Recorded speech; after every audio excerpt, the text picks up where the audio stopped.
Student start करते हैं।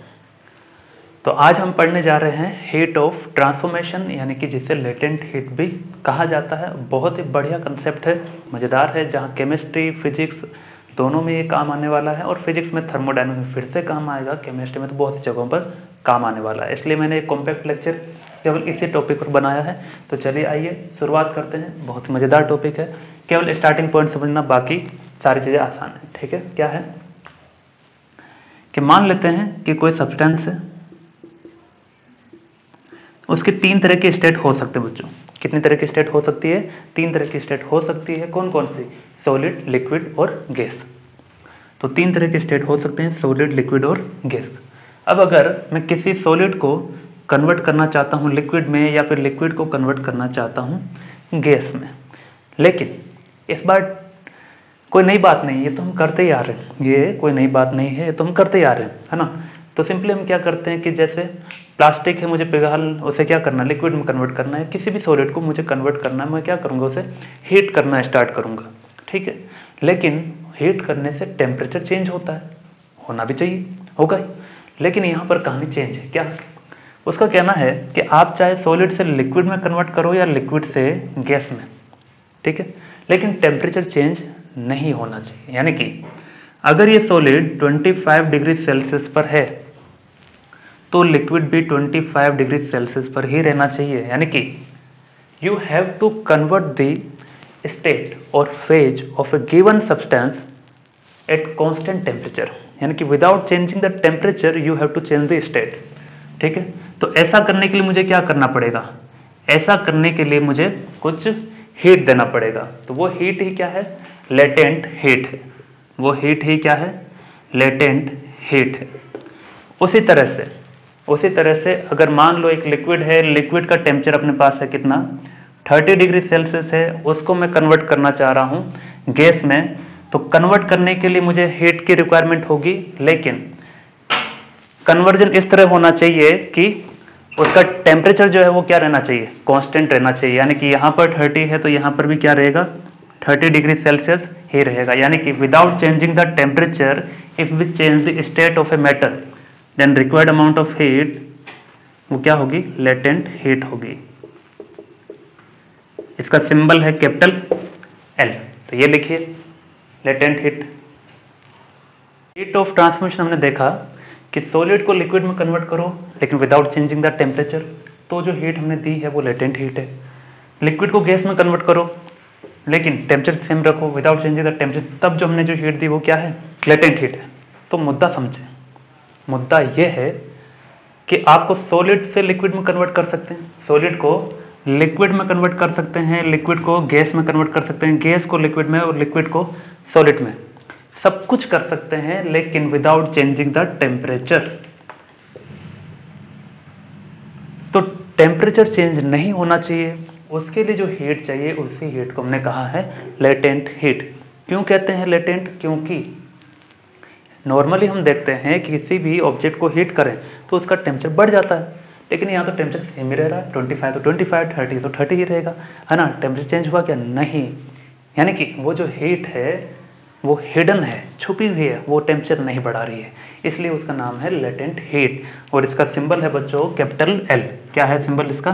Capital L. ये लिख लीजिए, उसके बाद हम आगे बढ़ते हैं। डेफिनेशन में समझा दिया हूँ क्या? डेफिनेशन भी समझ लीजिए। क्या है?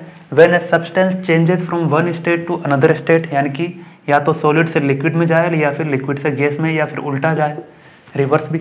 Okay, at constant temperature, constant का मतलब क्या है? Not changing. Okay, then either energy is liberated और एब्जॉर्ब्ड, यानी कि अगर कांस्टेंट टेम्परेचर है तो एनर्जी या तो रिलीज होगी या फिर एब्जॉर्ब होगी, उसको भी देखेंगे। And this heat energy is called latent heat. Okay, लिखिए, समझाएंगे भी और समझाएंगे, है ना। चलिए, अब क्या है स्टूडेंट? अब यह है कि हीट एनर्जी का लिबरेट होना और रिलीज होना या एब्जॉर्ब होना वो हम समझते हैं। लिबरेट होना मतलब रिलीज है। ओके, चलिए देखते हैं। मान लेते हैं कि एक सॉलिड ऑब्जेक्ट है, सॉलिड को मैंने कुछ हीट दिया, ये लो गर्म कर दिया, हीट दिया, तो उसने क्या किया होगा? हीट जैसे लिया, हीट को एब्जॉर्ब किया, है ना, हीट एब्जॉर्ब हुआ। हीट एब्जॉर्ब हो गया। चलो, हीट जैसे ही एब्जॉर्ब हुआ, सॉलिड को मैंने हीट दिया, हीट उसने एब्जॉर्ब किया। एब्जॉर्ब करने के बाद वो क्या हुआ, हमारा टारगेट क्या था, सॉलिड को कन्वर्ट करना था लिक्विड में, सही ना भाई, सॉलिड को कन्वर्ट करना था लिक्विड में, हमने कर दिया। लेकिन टेम्परेचर क्या रहना चाहिए था, सेम रहना चाहिए था, उस पर भी आते हैं। तो मान लीजिए एक आइस है अपने पास, आइस जो होती है वो सॉलिड में है, आइस जो है वो सॉलिड है एट 0 डिग्री सेल्सियस। ओके, चलो अब मैंने इसको कन्वर्ट किया वाटर में। वाटर क्या है बच्चों, लिक्विड है। वाटर क्या है, लिक्विड है। तो आइस को वाटर में कन्वर्ट करने के लिए जो मैंने हीट दी है वो है लेटेंट हीट। ठीक, लेटेंट हीट दिया तब ये इसमें चेंज हुआ, लेकिन विदाउट चेंजिंग द टेम्परेचर। ठीक है, हीट दिया है मतलब हीट एब्जॉर्ब हुआ या नहीं हुआ, यस, हीट इज एब्जॉर्ब, यानी कि यहां से यहां जाना, हीट जो है वो क्या हुई है, एब्जॉर्ब हुई है, heat absorption. Okay, heat absorption हुआ है। चलो, और आइस का वाटर में कन्वर्ट होना क्या कहते हैं, इसे मेल्टिंग प्रोसेस क्या कहेंगे, it's a process of melting, melt होना, पिघल जाना। Okay, now coming to the next. मान लीजिए अपने पास एक लिक्विड है, ओके, पानी ही है, पानी की भरमार है अपने पास। लिक्विड को मैंने हीट दिया, क्या आपने हीट दिया, हाँ दिया, तो इसने हीट को क्या किया, एब्जॉर्ब किया, heat absorb. Now it gets converted into gas, यानी कि वेपर बन गई, स्टीम बन गई। तो चलिए देखते हैं एग्जांपल, वाटर लिक्विड फॉर्म में होता है, ठीक है, मैंने उसे बॉईल किया, क्या किया, बॉइलिंग करना स्टार्ट किया at 100 degree Celsius, then it will get started to convert into the steam और in the form of vapour. ठीक है, तो वाटर कन्वर्ट हुआ किस में, गैस फॉर्म में, जिससे हम कह सकते हैं स्टीम है भैया। ये टेम्परेचर सेम ही रहना है, तभी लेटेंट हीट की बात होगी बच्चों। ठीक है, हीट इसने भी क्या किया, देखो हीट इसने भी एब्जॉर्ब किया है, ये भी कम नहीं किसी से, हीट इसने भी एब्जॉर्ब किया है। कौन सी हीट, वही जो हमने लेटेंट हीट दी है। ओके, तो एब्जॉर्ब, एब्जॉर्ब, यस, एब्जॉर्प्शन। ना सॉलिड का वाटर में कन्वर्ट होना यानी कि पिघल जाना यानी कि मेल्टिंग। तो मुझे बताओ लिक्विड का गैस में कन्वर्ट होना क्या होता है, वेपोराइजेशन। बहुत बढ़िया है कि नहीं, इट्स वेपोराइजेशन। ठीक है ना, what will happen if we talk about the reverse process. Reverse process उल्टा हो तो, जैसे इसी 0 डिग्री सेल्सियस पर वाटर को अगर मैं कन्वर्ट करना चाहूँ आइस में, तो पानी को आइस में कन्वर्ट करना, तो पानी की बोतल आप फ्रिज में रखते हैं ताकि उसमें आइस कन्वर्ट हो जाए, या फिर आप आइस क्यूब भी बनाते हैं फ्रिज रेफ्रिजरेटर के अंदर, तो उस प्रोसेस को क्या कहते हैं बच्चों, फ्रीजिंग कहते हैं। What we called it, freezing. ठीक है, और फ्रीजिंग में आपको पता है कि जैसे आप रेफ्रिजरेटर खोलेंगे तो हीट निकलती बाहर, निकलती है कि नहीं, ठंडा सा महसूस होता है कि हाँ भाई वहीं बैठ जाऊं, क्यों, क्योंकि हीट एनर्जी रिलीज होता है। तो वही तो था, इस प्रोसेस में हीट एब्जॉर्ब हुआ, उल्टा करेंगे तो क्या होगा, हीट रिलीज होगा। कितना मजेदार है, याद रखना है कि नहीं, heat released in the reverse process of melting, heat released. Okay, उसी तरह से जब गैस कन्वर्ट होती है वाटर में, तो उसे क्या कहते हैं बच्चों, कंडेंसेशन। उसे क्या कहते हैं, कंडेंसेशन कहते हैं। और इसमें भी क्या होगा, हीट रिलीज होगा। ठीक है, कंडेंसेशन का एग्जांपल मैं बताता हूं आपको, जैसे स्प्राइट वगैरह जो कोल्ड ड्रिंक की बोतल वगैरह होती है, उनके बाहर क्या होता है, पानी की बूंदे, ड्रॉपलेट्स जो है जमा हो जाते हैं, इकट्ठे हो जाते हैं। कहां से आते हैं वो ड्रॉपलेट्स, कोई बाहर से पानी डालता है क्या, नहीं, it is because of the condensation, कि बाहर की जो हवा है वो वाटर लिक्विड में कन्वर्ट हो जाती है, लिक्विड ड्रॉपलेट्स में कन्वर्ट हो जाती है। ठीक है, ये लिखिए। अब हम बात करते हैं एक छोटी सी डेफिनेशन की, एक अच्छा सा डेफिनेशन मिल जाए जहां से फॉर्मूला आ जाए। ठीक है, तो उसकी भी हम बात कर लेते हैं। तो उसकी अगर हम बात करना चाहें तो बात बढ़िया है, काफी मजेदार है। क्या है देखो, अभी तक मैंने जो भी कन्वर्जन कहा था मैंने मास की बात की ही नहीं थी, कितना मास है, we don't know. Okay, if you don't know then don't worry. क्या है, मान लो एक सॉलिड अपने पास, सॉलिड कैसा भी है ना, मास है इसका m ग्राम मान लो, क्या फर्क पड़ता है, एट T डिग्री सेल्सियस। ठीक, now our target is to convert its state, यानी कि लिक्विड फॉर्म में मुझे उसे कन्वर्ट करना है विदाउट चेंजिंग द टेम्परेचर। तो टेम्परेचर T डिग्री सेल्सियस ही रखूंगा। ओके, अब इसे कन्वर्ट करने में मुझे क्या देनी पड़ेगी, लेटेंट हीट L देनी पड़ेगी। कितनी देनी पड़ेगी, अगर मैं कहूं कि 1 ग्राम है, 1 ग्राम सॉलिड को आपने कन्वर्ट किया तो जो लेटेंट हीट होगी वो अलग होगी, 2 ग्राम होगी तो अलग होगी, m ग्राम होगी तो अलग होगी। जैसे 1 ग्राम के लिए मैंने L दिया, 2 ग्राम के लिए कितना दूंगा 2L, 3 ग्राम के लिए कितना दूंगा 3L, m ग्राम के लिए कितना दूंगा ml। बस फॉर्मूला है यही। सो फॉर्मूला क्या है, the amount of heat required to change the state of a substance, the amount of heat required to change state of a substance,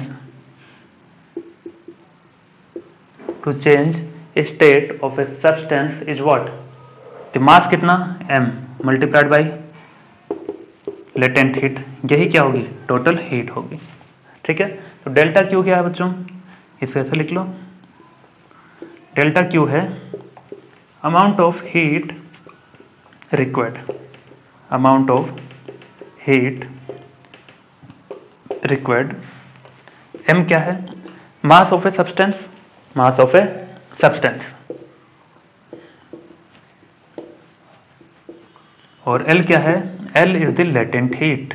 इसे हिंदी में गुप्त उष्मा कहा जाता है, छुपी हुई उष्मा, गुप्त उष्मा। ठीक है, जो छुपी हुई रहे हमेशा।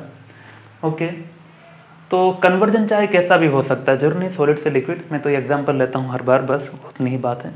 Now coming to the next point कि what will the unit and dimension of the latent heat, और ये किस पर डिपेंड करेगी, कितने तरह की होगी, और भी बताइए कुछ कुछ है कि नहीं। तो कुछ कुछ बताते हैं इसमें। Delta Q equal to M into L, यहां से एल इक्वल टू क्या आ जाएगा, डेल्टा क्यू अपॉन एम। सही है, आएगा ना, आएगा तो कोई दिक्कत नहीं। अब इसके यूनिट की हम बात करते हैं। L equal to delta Q upon M is, delta Q upon M है तो एम के एस के अंदर क्या हो जाएगा, सी जी एस के अंदर क्या हो जाएगा। एम के एस के अंदर हीट है तो क्या लिखेंगे, डेल्टा क्यू यानी कि हीट, हीट यानी कि जूल, हीट एनर्जी है ना, joule per kilogram, correct. CGS, joule की जगह क्या जाएगा, कैलोरी, और पर ग्राम, कैलोरी पर ग्राम। ठीक है, तो जूल भी है, कैलोरी भी है, हो गया। अब लेटेंट हीट जो है वो किस पे डिपेंड करती है, so latent heat L it depends on what, it depends on nature of substance. ऐसा मत कहते ना हीट पे डिपेंड करती है, नहीं, गलत है ये, है ना। लेटेंट हीट सब्सटेंस पर डिपेंड करती है, उसके नेचर पर। बहुत इंपॉर्टेंट है ये स्टेटमेंट, क्योंकि फॉर्मूले से दिख रहा है कि उस पर डिपेंड करेगा, लेकिन नो, इट डजंट डिपेंड। ये डिपेंड करता है नेचर ऑफ सब्सटेंस पर, है ना, एंड साथ ही साथ स्टेट पर, कि स्टेट मतलब सॉलिड है या लिक्विड है या गैस। स्टेट वो नहीं जो इंडिया की स्टेट है ना, जैसे महाराष्ट्र हो गया, इन सब पर नहीं। आप कहते हैं महाराष्ट्र स्टेट के लिए अलग लेटेंट हीट है, राजस्थान के लिए अलग है, ऐसा नहीं। State mean solid liquid gas. Okay, चलिए अब हम बात करते हैं डायमेंशन की। डायमेंशन क्या आ जाएगी बच्चों, डायमेंशन ये आ जाएगी m1L2T-2 अपॉन मास का m1 से m1। तो लेटेंट हीट का डायमेंशन फॉर्मूला ये होता है। लेटेंट हीट का डायमेंशन फॉर्मूला क्या है, L2T-2। पिछले लेक्चर मैंने जो बताए थे, स्पेसिफिक कैपेसिटी, थर्मल कैपेसिटी और लेटेंट हीट, ये सब कुछ, इनके डायमेंशन फॉर्मूले बहुत इंपॉर्टेंट है स्टूडेंट। ओके, चलिए अब हम बात कर लेते हैं आगे की, कि कितने तरह की लेटेंट हीट हो सकती है, कितने तरह की लेटेंट हीट हो सकती है। तो लेटेंट हीट बेसिकली किसी भी मटेरियल के लिए okay, latent heat is of two types. Latent heat L is of two types for any material.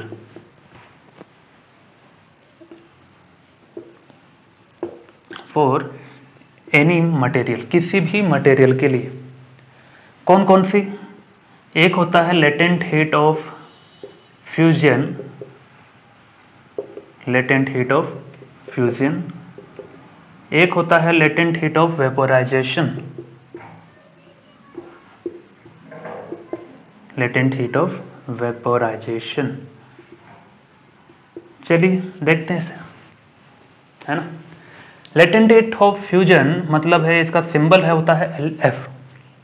Latent heat of vaporisation इसका मतलब सिंबल हम यूज करेंगे LV.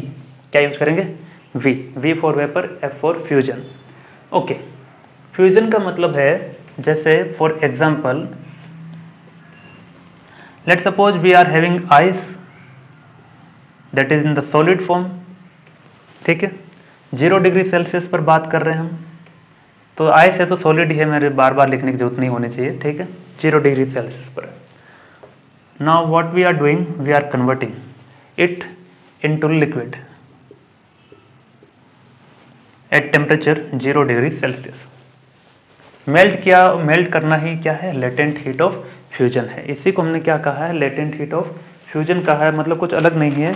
The heat of transformation during melting और freezing is called latent heat of fusion. तो the latent heat, यहां लिख देते हैं, latent heat during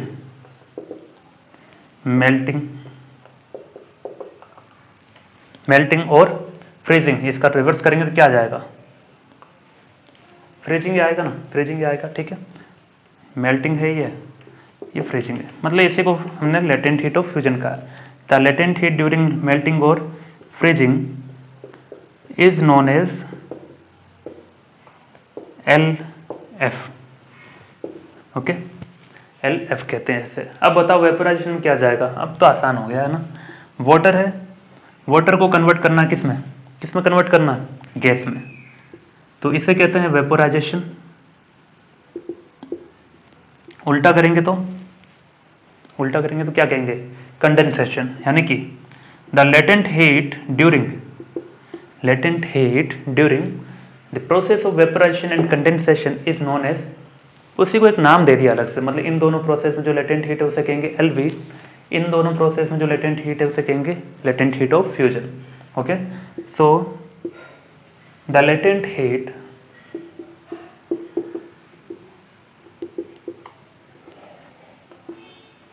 during vaporization और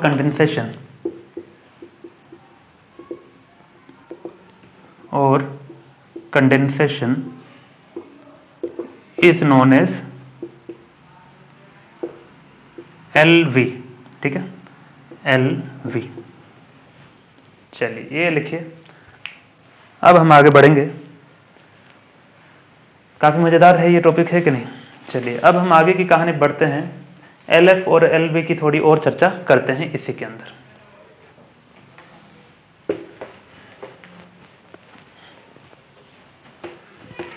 ये लाइन कंटिन्यू रखिएगा, डिफरेंस वाली है ना.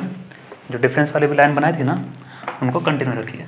कुछ और बातें पता चलेगी अभी CBI की तरह, LF और LV. तो देखिए क्या बातें हैं. और बात यह है, जैसे अपने पास जो आइस था 0 डिग्री सेल्सियस पर, उसको कन्वर्ट कर रहे थे हम वाटर में एट 0 डिग्री सेल्सियस. ठीक है ना, इसे मेल्टिंग वाला प्रोसेस कहते हैं. और उल्टा किया तो इसे फ्रीजिंग वाला प्रोसेस कहते हैं. तो इसमें लेटेंट हीट ऑफ फ्यूजन का हम एक्सपेरिमेंटल वैल्यू निकाल चुके हैं. उसे यहाँ पर दिखाया गया है कि इस प्रोसेस में जो लेटेंट हीट की वैल्यू होती है, लेटेंट हीट ऑफ फ्यूजन, या फिर उसे आप कह सकते हैं लेटेंट हीट ऑफ आइस भी कह सकते हैं. दोनों चीज़ें सेम हैं क्योंकि फ्यूजन किसका और आइस का, इसलिए उसे लेटेंट हीट ऑफ आइस कहिए या फिर लेटेंट हीट ऑफ फ्यूजन कहिए, बात सेम है। इसका जो वैल्यू आता है स्टूडेंट्स, इसका वैल्यू कितना आता है, ये वैल्यू न्यूमेरिकल वैल्यू मुझे याद नहीं है, बताता हूँ, let me check. It's 336 kilo joule per kilogram. कितना? 336 kilo joule per kilogram. Okay, यानी कि जब आइस को कन्वर्ट करते हैं वाटर में तो लेटेंट हीट ऑफ फ्यूजन इतना होता है। ठीक है, ओके। उसी तरह से अगर मैं वाटर को कन्वर्ट करता हूँ, कितना वाटर है 100 डिग्री सेल्सियस पर, उसको मैंने कन्वर्ट किया स्टीम यानी कि गैस में, टेम्परेचर सेम रखा। ठीक है, तो यहाँ से यहाँ जाने वाला प्रोसेस है वेपोराइजेशन, यहाँ से यहाँ जाने वाला है क्या, कंडेंसेशन, है ना, कंडेंसेशन। तो इसमें जो लेटेंट हीट काम आ रही है वो LV है। ओके, तो LV या फिर L स्टीम कह सकते हैं या L वाटर भी कह सकते हैं, जो कहना चाहें। ठीक है, तो it comes out to be L vaporisation कितना आ जाएगा 2260 किलो जूल पर किलोग्राम। ये इसका प्रैक्टिकल वैल्यू होता है। ठीक है, एक्सपेरिमेंटल वैल्यू है। कैसे आता है उस पर हमें नहीं जाना है, ये वैल्यू होता है, इसका हम यूज करने वाले हैं अभी। ठीक है, इट्स ए प्रैक्टिकल डाटा। चलिए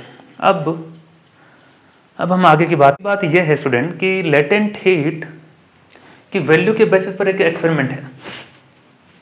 यह है कि मान लीजिए आपके पास एक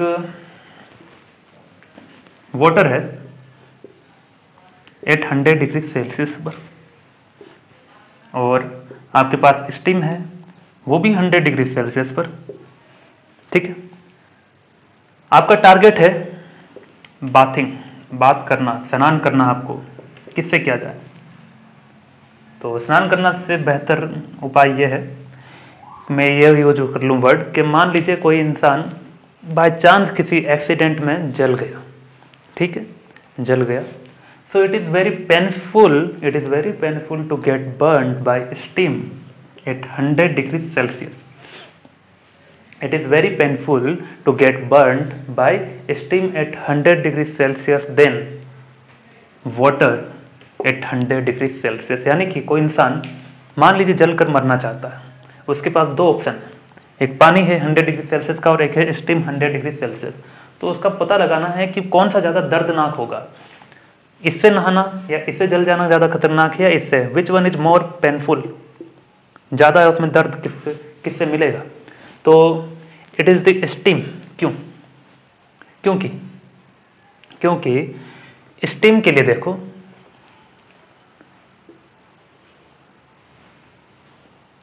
स्टीम के लिए अगर हम बात करें तो 1 किलोग्राम कितनी एनर्जी देगा? 1 किलोग्राम, यहां पर देखो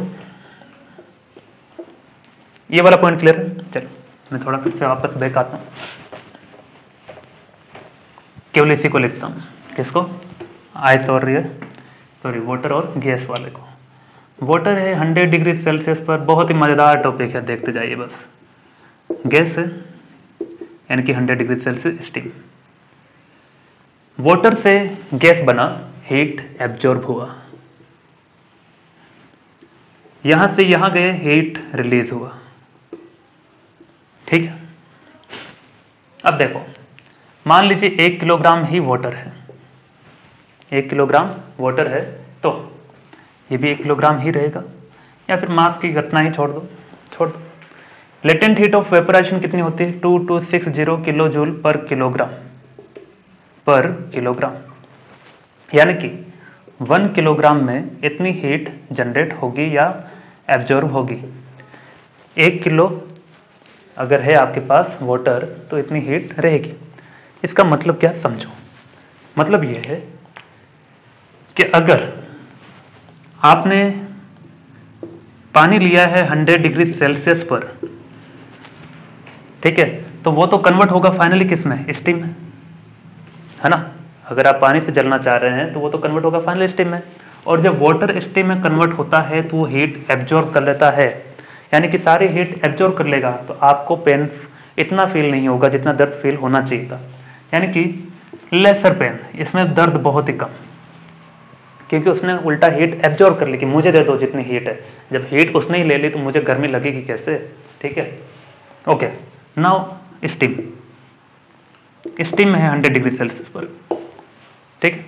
अब देखो स्टीम से मैंने जलना स्टार्ट किया, क्या होगा, it will release the heat, कितनी heat, 2260 kilo joule.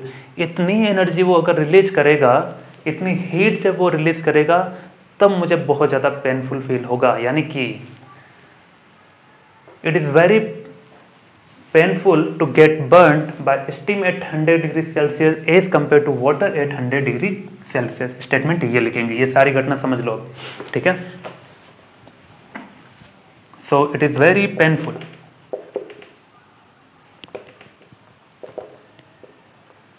to get burnt by steam at 100 degrees Celsius as compared to water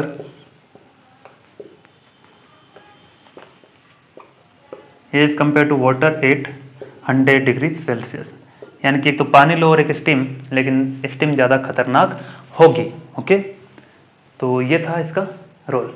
अब इससे एक चीज़ और भी पता चलती है कि एनर्जी ज़्यादा किसके पास थी, स्टीम के पास, यानी कि internal energy of a steam, internal energy of steam is higher than water, okay. So it means steam has more internal energy, steam at 100 degree Celsius, at 100 degrees Celsius has more internal energy than water at 100 degree Celsius. ये ऐसे statement है जो student आपके बहुत काम आने वाले हैं, ऐसा समझे, न्यूमेरिकल ही और एक तरीके से समझे। चलिए लिखिए इसे, फिर हम आगे बढ़ेंगे।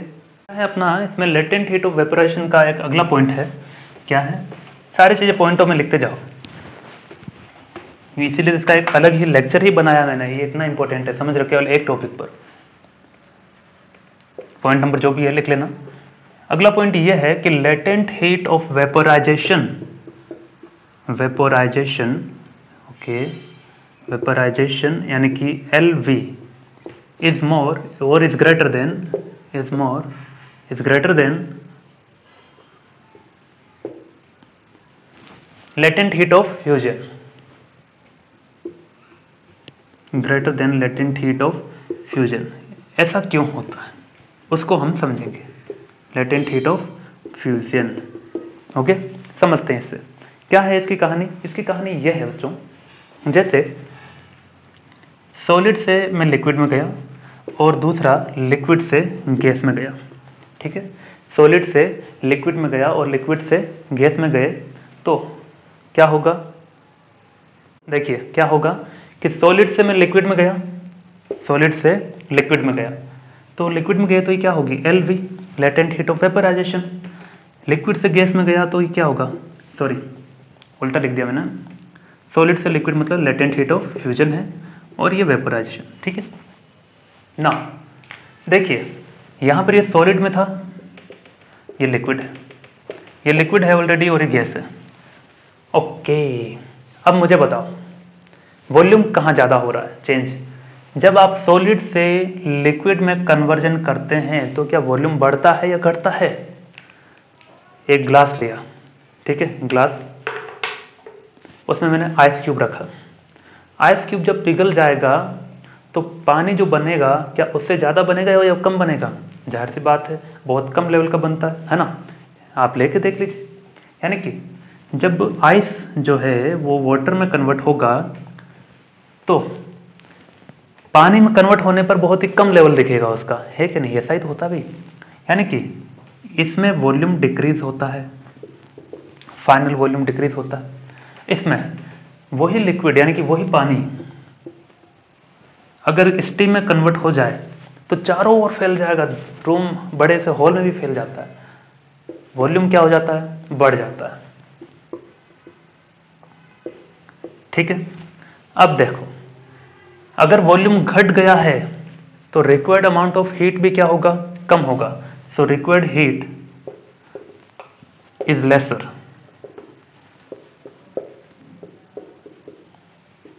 तो एल एफ क्या होगा, स्मॉलर होगा।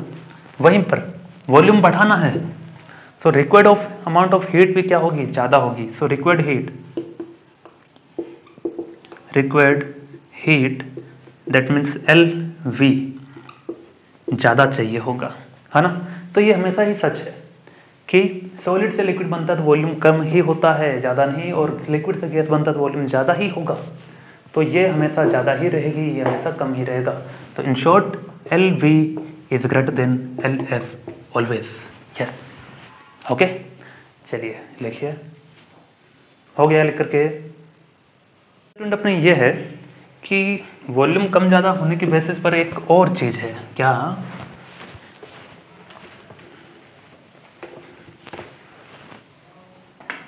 कि if after conversion, point number next, if after conversion मतलब आप सॉलिड से लिक्विड में कन्वर्ट करें या लिक्विड से गैस में कन्वर्ट, तो अगर after conversion molecules move closer, molecules move closer,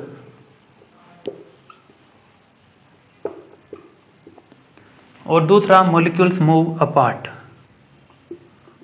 molecules moves apart यानी कि दूर दूर दौड़ रहे हैं।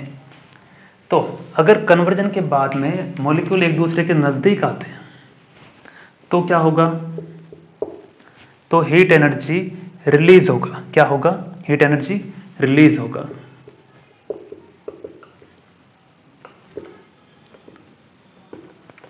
अगर वो बहुत ही दूर दूर जाते हैं मतलब हीट एनर्जी एब्जॉर्ब होगा।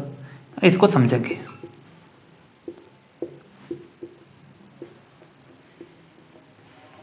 इसको समझना बहुत आसान है। जैसे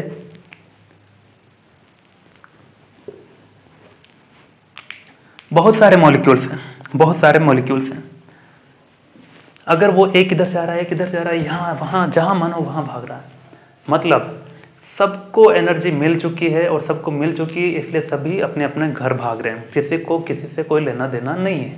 ठीक है, लेना देना नहीं है मतलब सबको एनर्जी मिल गई थी, मतलब हीट एनर्जी क्या हो गई, एब्जॉर्ब हो गई। अब यहां पर बहुत नजदीक है मतलब भाईचारे के साथ एक दूसरे के साथ रहना, मतलब गरीब हैं वो, है ना, इसलिए वो साथ में रहना चाहते हैं कि हाँ अलग रहेंगे तो कुछ नहीं हो पाएगा। तो ये मॉलिक्यूल्स जो गरीब हैं नजदीक आएंगे तो जो भी गरीबी है दूर हो जाएगी, यानी कि हीट एनर्जी इज रिलीज्ड। समझे, तो आसानी है, मॉलिक्यूल्स पास में आएंगे, अगर मॉलिक्यूल्स बहुत नजदीक आएंगे तो हीट एनर्जी क्या हो जाएगी, रिलीज हो जाएगी। अगर मॉलिक्यूल दूर दूर हैं तो वो हीट एनर्जी एब्जॉर्ब करेंगे। ये बहुत इंपॉर्टेंट कंसेप्ट है। इसके ऊपर बेसिस पर मैं आपको दो अच्छे से रिजल्ट बताता हूं।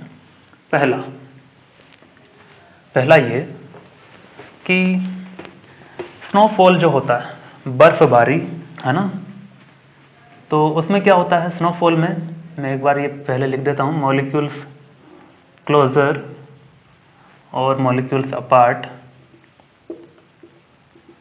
तो क्या होगा, अपार्ट मतलब क्या है, रिलीज, हीट एनर्जी का रिलीज होना, और इसका मतलब क्या है, एब्जॉर्ब होना। ठीक है, सॉरी उल्टा लिख दिया, क्या उल्टा लिख दिया। अपार्ट मतलब है एब्जॉर्ब होना और क्लोजर मतलब रिलीज होना। ठीक है, चलिए अब देखते हैं इसे। स्नोफॉल, ठीक है, और एक ऐसी जगह है जहां पर बर्फ जो है पिघल करके वाटर में कन्वर्ट हुई। ठीक है, तो स्नोफॉल जब होता है यानी कि बर्फबारी जहां पर होगी कुछ ऐसे होती है, यहां पर गिरी बर्फ, यहां गिरी, हर जगह बर्फ गिरती रहती है, दूर दूर चारों ओर फैल जाती है। आफ्टर स्नोफॉल एटमॉस्फेयर का जो टेम्परेचर है बच्चों वो कम हो जाता है। टेम्परेचर कम हो जाता है मतलब थोड़ी सी ठंड लगने लगती है, कोल्ड वेदर हो जाता है ना। ओके, तो टेम्परेचर कम हो जाता है मतलब कोल्ड, जब टेम्परेचर कम हो जाता है तो कोल्ड वेदर बनेगा। ठीक है, सही है। अब बात करते हैं आइस के मेल्ट होने की। जब बर्फ पिघल जाती है, जब बर्फ पिघल जाती है तो तब भी टेम्परेचर कम होता है। और जैसे कश्मीर में है ना, जहाँ बहुत ज़्यादा ठंड होती है, जब आइस जो है वाटर में कन्वर्ट होती है तो वहाँ पर ठंड का माहौल तो वहाँ भी रहेगा, है ना, ठंड का माहौल वहाँ भी रहेगा। लेकिन दोनों में डिफरेंस क्या है? डिफरेंस क्या है? डिफरेंस ये है कि यहाँ पर जो ठंड है वो रिलेटिवली कम है और यहाँ पर जो ठंड है वो ज़्यादा है। It's too cold. When ice melt into water, it is too cold। जबकि ये जो है उतना ठंड नहीं होगा। क्यों नहीं होता है, इसके पीछे कारण क्या है उसकी हम चर्चा करते हैं। तो क्या लगता है आपको इसमें स्टूडेंट ये है कि देखो, जब स्नोफॉल हो रहा है तो मॉलिक्यूल्स जो है वो दूर दूर भाग रहे हैं, दे आर मूविंग अपार्ट। सही है, मूविंग अपार्ट मतलब हीट एनर्जी क्या होगी, एब्जॉर्ब होगी। हीट एनर्जी क्या होगी, एब्जॉर्ब होगी। एब्जॉर्ब हो गई। एब्जॉर्ब होने के बाद क्या हुआ, एब्जॉर्ब होने के बाद ये हुआ कि हीट अगर एब्जॉर्ब हो गई है तो टेम्परेचर क्या हो गया, कम हो गया। लेकिन इसने हीट को ही एब्जॉर्ब कर लिया है तो हीट के कारण ही क्या हो गया था कि जो माहौल है, ठंड का जो माहौल था वो थोड़ा सा कम हो गया। ठीक है, क्योंकि उसने हीट एनर्जी एब्जॉर्ब कर ली थी। समझे? ओके, यहां पर देखो, यहां पर क्या हो जाएगा, अब यहां पर when ice melt into water, when ice melt into water, अब वाटर है, वाटर में तो क्या है, पानी ऐसा है ना। क्या पानी चारों ओर बिखरा रहता है क्या? नहीं। एक गिलास में पानी लो, एक गिलास में पानी लो, क्या वो दूर जाने की कोशिश करेगा? नहीं, उसे जो कंटेनर मिलेगा उसमें जाएगा। यानी कि मॉलिक्यूल्स नजदीक नजदीक रहेंगे। और भाई झील वगैरह में यही तो होता है, झील हो गई, पौंड हो गई, नदी हो गई, सारे मॉलिक्यूल्स नजदीक ही रहने की कोशिश करते हैं। सरफेस टेंशन अगर आपने पढ़ा है, दैट वेरीफाइज इट कि वाटर हमेशा, वाटर मॉलिक्यूल्स को क्या करते हैं, एक दूसरे के नजदीक फोर्स लगाते हैं, एक दूसरे के पीछे, एक दूसरे के बीच में, that is the what, cohesive force. ठीक है, तो वाटर मॉलिक्यूल्स एक दूसरे के क्लोजर रहते हैं और क्लोजर रहने की वजह से हीट एनर्जी रिलीज होती है। उल्टा ये हीट एनर्जी रिलीज करता है और उसकी वजह से हमें क्या होता है, ठंड लगने लगती है। ठीक है, उसकी वजह से हमें क्या होता है, ठंड लगने लगती है। चलिए, तो जो आइस मेल्ट होती है वो कहाँ होती है स्टूडेंट, माउंटेन्स में होती है, isn't it? Yes it is. चलिए, अब अगला हम बात करते हैं शिवरिंग इफेक्ट। ये शिवरिंग इफेक्ट क्या है? आइसक्रीम आपने खाई होगी, दिन रात खाते हैं, है कि नहीं? खाते रहेंगे, कुछ भी कर लीजिए, यूं ही खाते रहना। जी हाँ, खाते रहे। शिवरिंग इफेक्ट क्या होता है, कंपी, मतलब कई बार ऐसा होता है कि जब हम आइसक्रीम खाते हैं तो दांतों से कंपन थोड़ा ऐसा फील होता है कि हम नहीं खाते तो बढ़िया रहता, है ना। ऐसा क्यों होता है, देखते हैं। तो शिवरिंग इफेक्ट ऑफ आइसक्रीम, एक आइसक्रीम को हम कंपेयर करेंगे, दूसरा पानी। ओके, वाटर फ्रॉम आइस, मतलब ये जो वाटर है वो आइस को कन्वर्ट करके हमने लिया। ठीक है, तो एक तो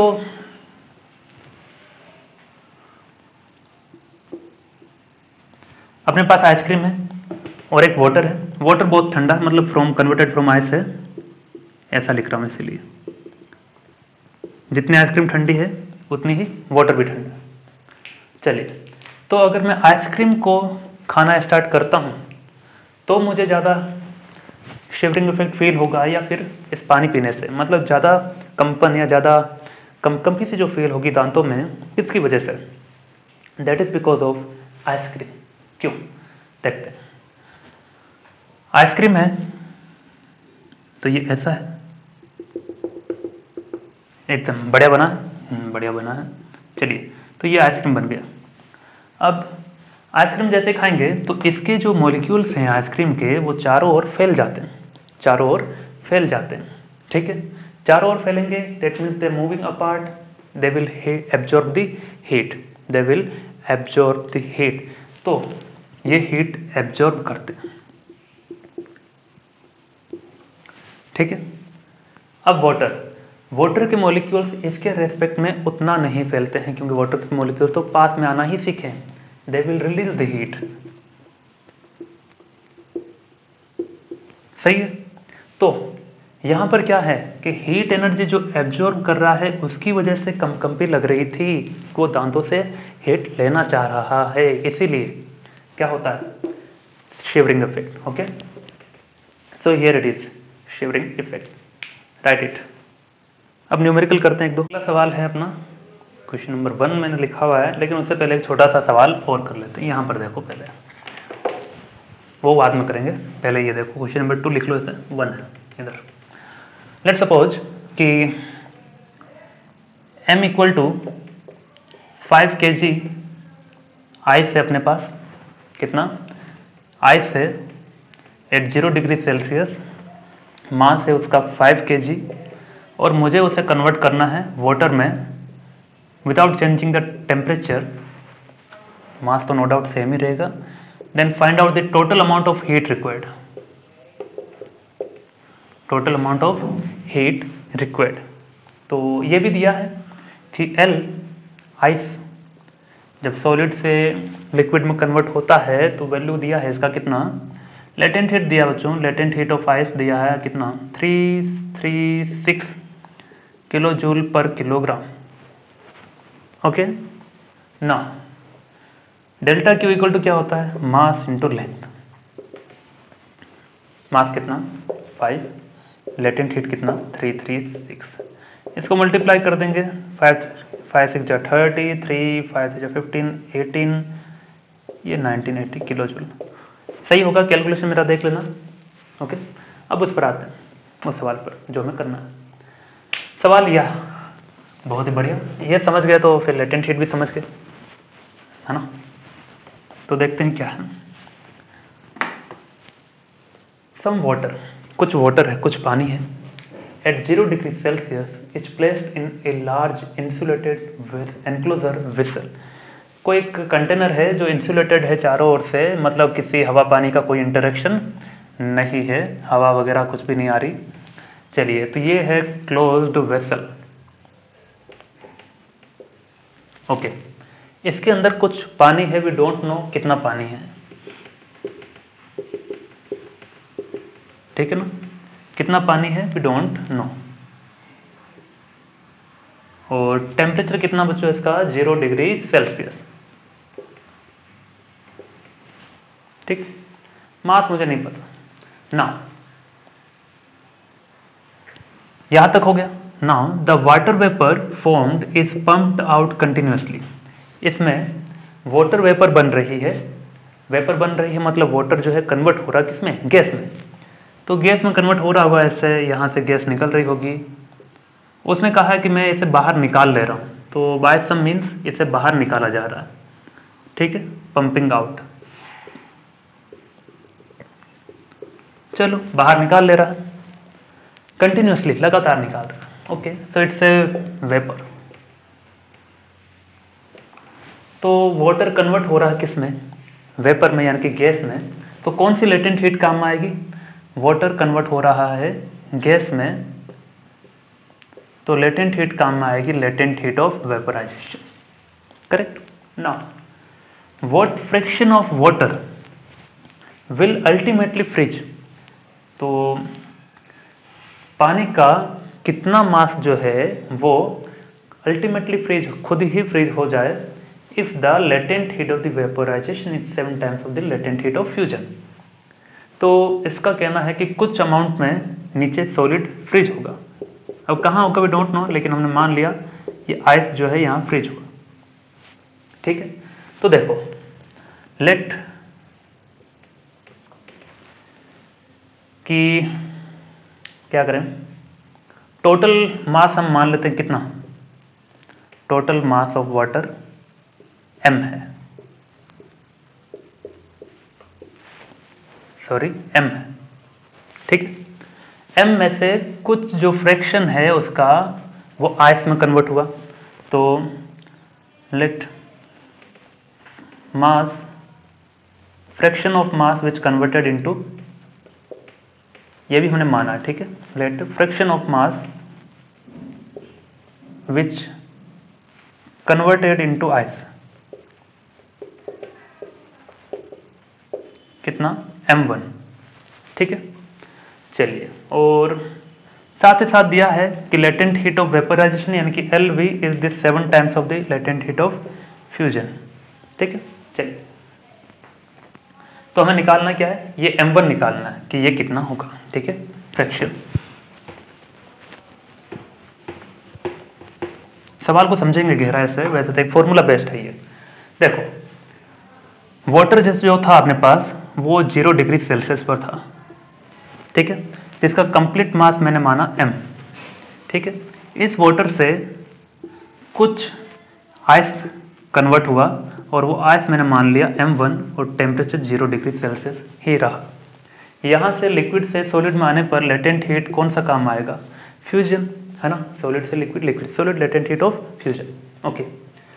वहीं पर वाटर से कुछ वेपर भी बन रहा है, तो लिक्विड से गैस बना मतलब लेटेंट हीट ऑफ वेपराइजेशन काम में आएगा, लेकिन कितना मास, m खुद था वाटर, उसमें से m1 ये बन गया, कितना बचा वहां पर, m माइनस m1 बचा, सही है, सही है ना भाई, सही है। चलो, अब जब लिक्विड से गैस बनती है तो हीट एब्जॉर्ब होती है या फिर रिलीज होती है, लिक्विड से गैस बनना, लिक्विड से गैस बनना यानी कि वाटर से स्टीम बनना, हीट एब्जॉर्ब होती है, ठीक है। लिक्विड से सॉलिड बनना, उल्टा, रिवर्स प्रोसेस, क्या था, फ्रीजिंग यानी कि हीट रिलीज, ठीक है। अब हीट एब्जॉर्ब हो या रिलीज हो, फॉर्मूला क्या है, फॉर्मूला ये है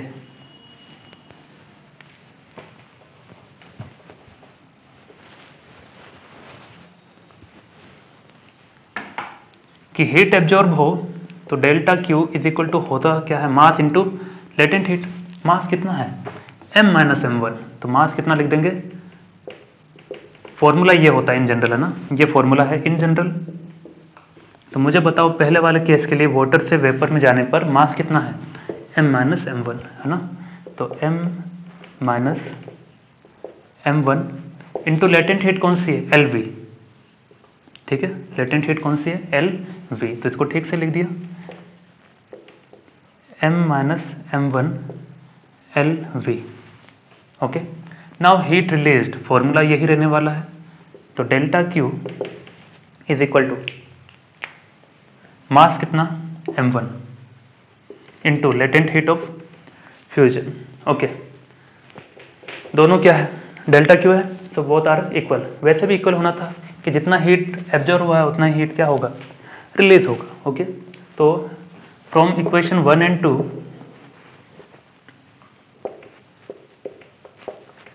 m minus m1 LV is equal to m1 LF। इसने कहा है कि LV को क्या लिख सकता हूँ, 7 LF लिख सकते हैं, तो लिख दो m माइनस m1 LV को क्या लिखा, 7 LF, कूल। चलिए, m1 हमें फाइंड करना है,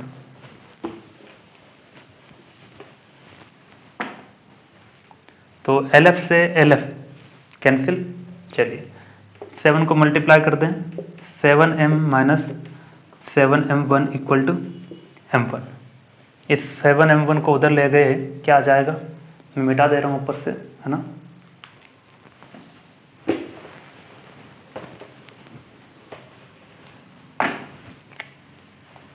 m इक्वल to 7m1 plus m1 8m1, तो 8m1 इक्वल टू 7m, तो m1 इक्वल टू कितना आ जाएगा बच्चों, 7/8m, तो फ्रैक्शन कितना आ जाएगा, यही हो जाएगा, हो गया बस आंसर, यानी कि m1 अपॉन m कितना आ गया, 7/8, यही तो पूछा है, fraction of the ice which melts from water, 7/8, ठीक है। So here is your answer. तो उम्मीद है आपको समझ में आया है, और इन केस अगर आपको समझ में नहीं आया है तो आप पूछ सकते हैं, काफ़ी इंटरेस्टिंग टॉपिक ये रहा होगा आपके लिए भी। मुझे पूरा यकीन है। और इसके हम क्वेश्चंस करेंगे इन लाइव क्लास। ओके, तब तक के लिए मजे कीजिए। टाटा।